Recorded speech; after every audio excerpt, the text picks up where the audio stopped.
जय जवान जय किसान मित्रांनो, बघू शकता मी नवीन शेडू इकडे अंबड तालुका जिल्हा जाणार राहणार हनुमाननगर कंसात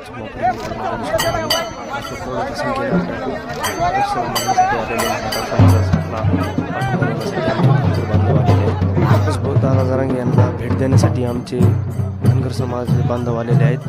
बघू शकता मित्रांनो तुम्ही विष्णूभाऊ सुभाष कुराडे हे पण भेटायला आलेले आहेत.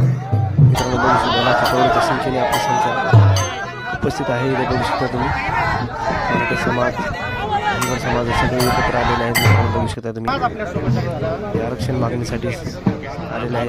बघू शकता तुम्ही मुलं राशीच्या गजरामध्ये आलेले सर्वजण समाजासाठी तेच ऐकत नाहीत, म्हणजे त्यांचा काय बाकी हट्ट समाजासाठी.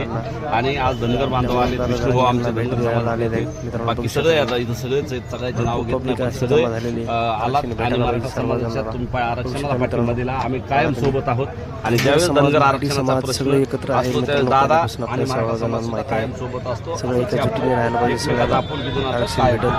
एकजूट असेल तर आरक्षण मिळणार आहे. भावांना सगळे एकजुटीने विचार करूनच आरक्षण घ्यायला पाहिजे. सरकारला तर तेव्हा कळणार आहे. भविष्यात आपण विचार करून जर आरक्षण घेतलं तर फायदा होणार आहे. आपल्या हिंदू धर्मामध्ये भांडण करून काही उपयोग नाही भावांना. काही जण काय करतात, भांडण लावायचे काम करतात. हिंदू धर्मात तसं हे नाही. भांडण तर कधीच करू नये. आपल्या सर्वांनी एकत्र येऊनच सगळ्याच्या फायद्यासाठी करावं. सगळ्याला गरज आहे आरक्षण मागण्यासाठी. सगळ्यांनीच विचार करून सगळ्यासाठीच आपण एकत्र येऊन सरकारला मागणी करायला पाहिजे, आरक्षण भेटायला पाहिजे म्हणून.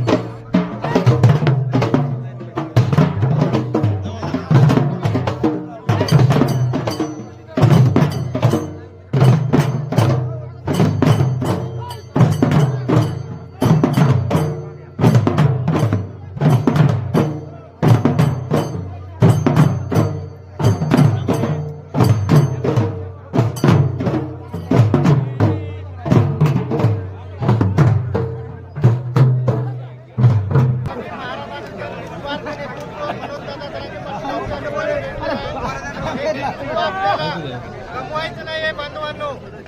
आज फक्त मराठा समाजासाठीच नाही तर पुण्यामध्ये MPSC करणारे हे 18 पगड जातीचे मुलं आहेत.